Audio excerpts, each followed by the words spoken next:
Okay, this is going to be a video which is kind of about Henri Bergson's philosophy, as well as the kind of psychology that you would call behaviorism. And those two are related. You know, it's not something that is commonly talked about together. But in his Matter and Memory, which is around here somewhere, I also have it on my Kindle. Henri Bergson's Matter and Memory is one of his most famous books, even though he's not as much read as he used to be.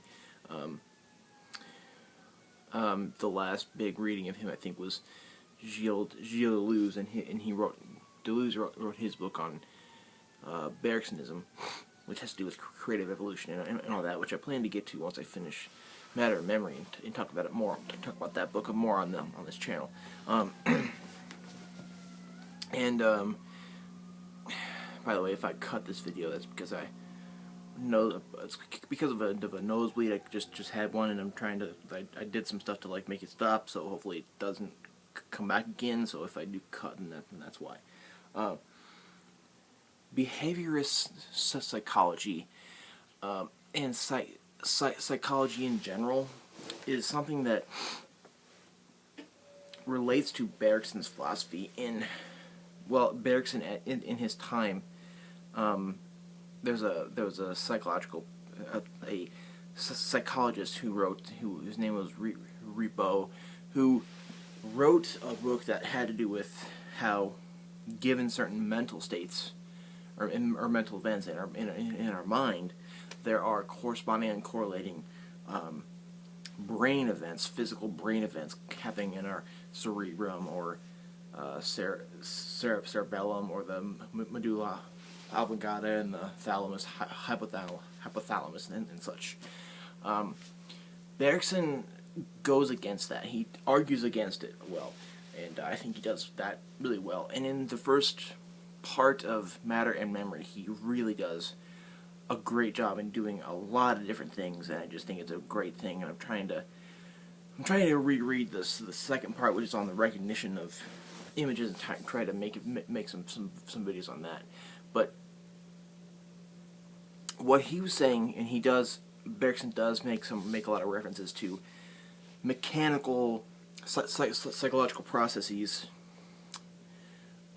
because there are two kinds of memory. One is recollection, which is us, if I'm reading a lesson about something, which is something that he gives in the second part of Matter and Memory, where if I'm trying to memorize if I'm a 10-year-old in Sunday school, and I have to memorize a verse every week, recollection has to do with the bringing that back up, and I believe he called that something else too.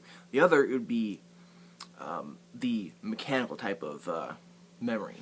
It's like how a baby learns to walk and develops his brain and learns to walk, learns to talk, and learns to read and write, and various different things that any person learns when they're young to be who they are when they're older. That is the mechanical part, to where you don't think about how to talk. I don't think about how to say words. I just know how to because of that kind of memory. And that mechanical part is a way in which Bergson is a bit of a psychologistic philosopher. Now, Edmund Husserl, in his Prolegomena to Pure Logic, which is an intro to his logical investigations, has about eight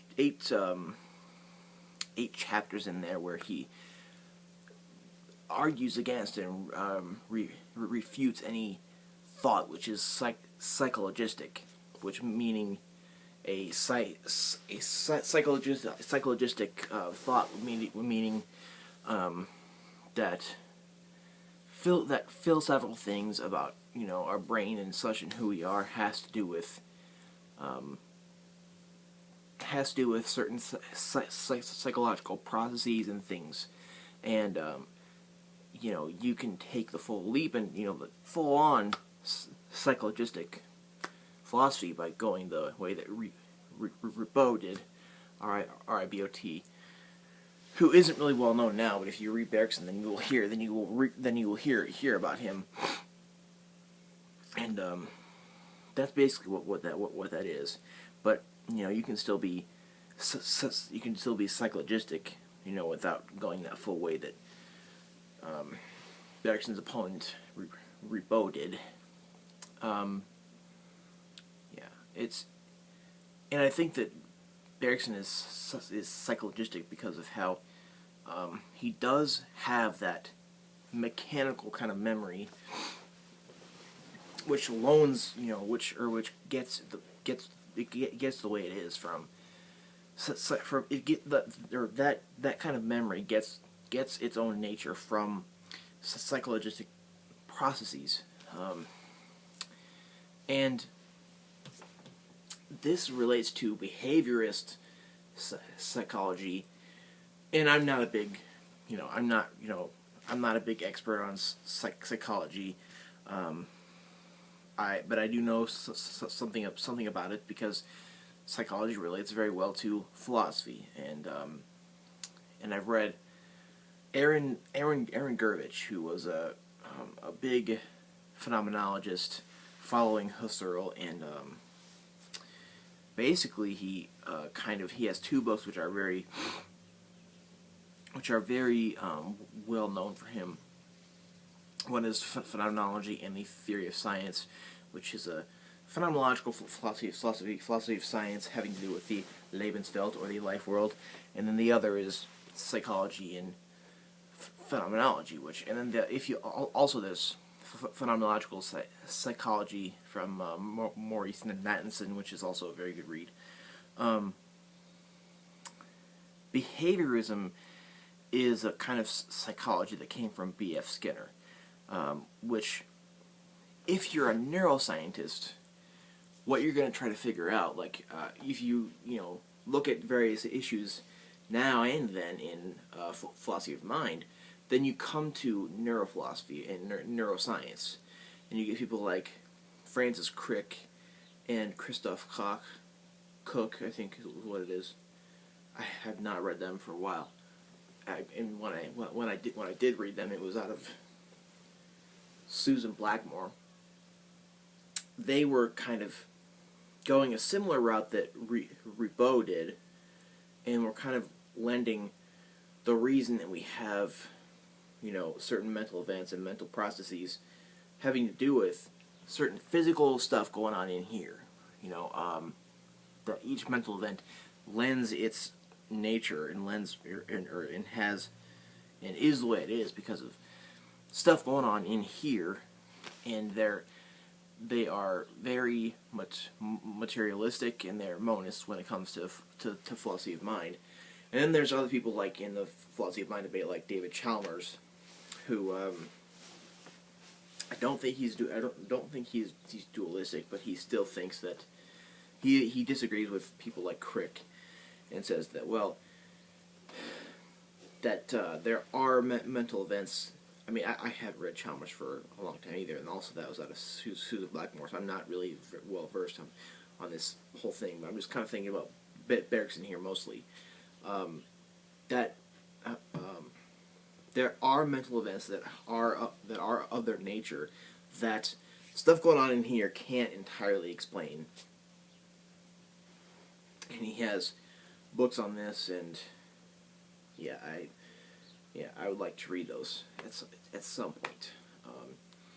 But there's the difference between behaviorist psychology and other kinds of psychologies is that behavioral psychology makes inferences about the psychological states and even the brain itself as to one's behavior. Now I'm not big into reading direct psychological works, but this is the basic thing of it, is that things in psychology can be basically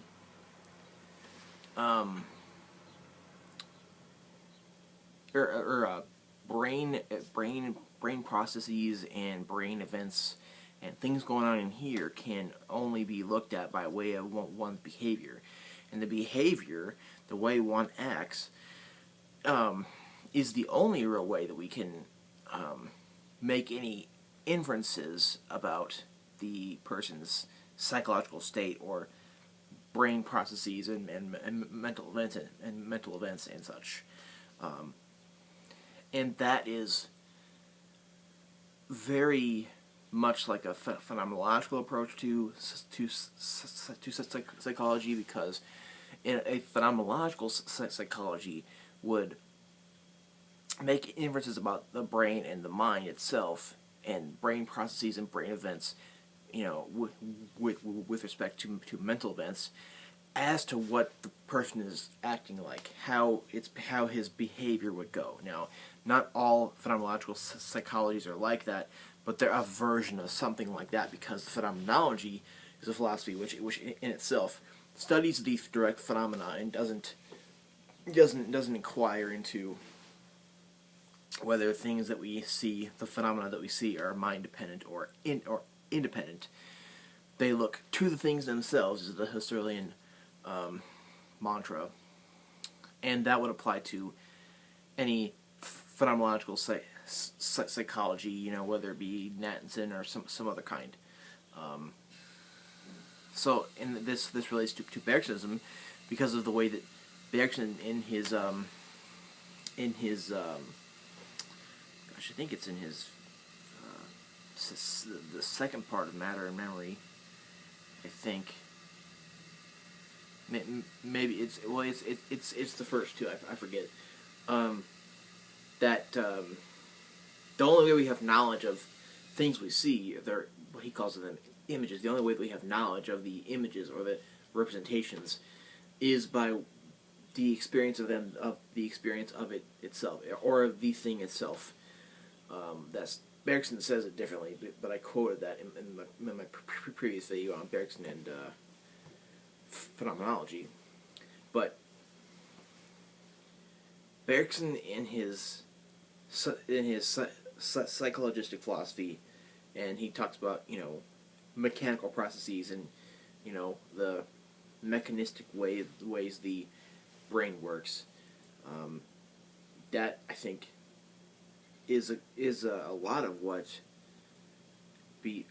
behaviorism is, because it's based upon what the images for Bergson show, and the knowledge of the images is based upon the image only.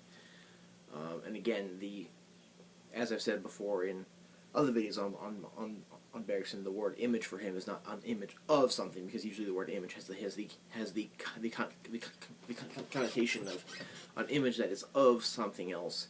But no, it's just an image that is there, similar to a phenomena in Husserl's sense. And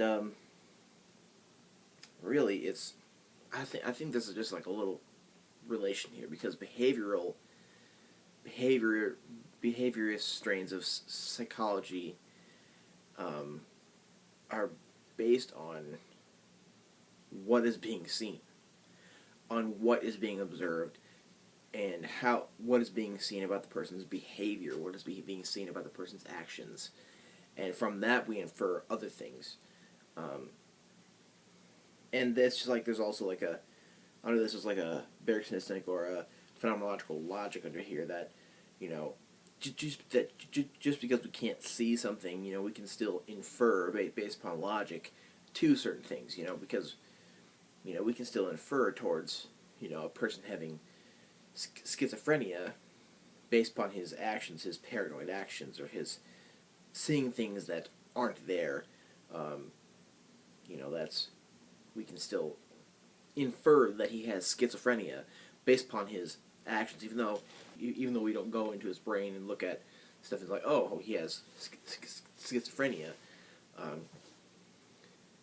And I think that would probably be the behaviorism. I think is probably the best psychology that one could really go for, because I think other ones,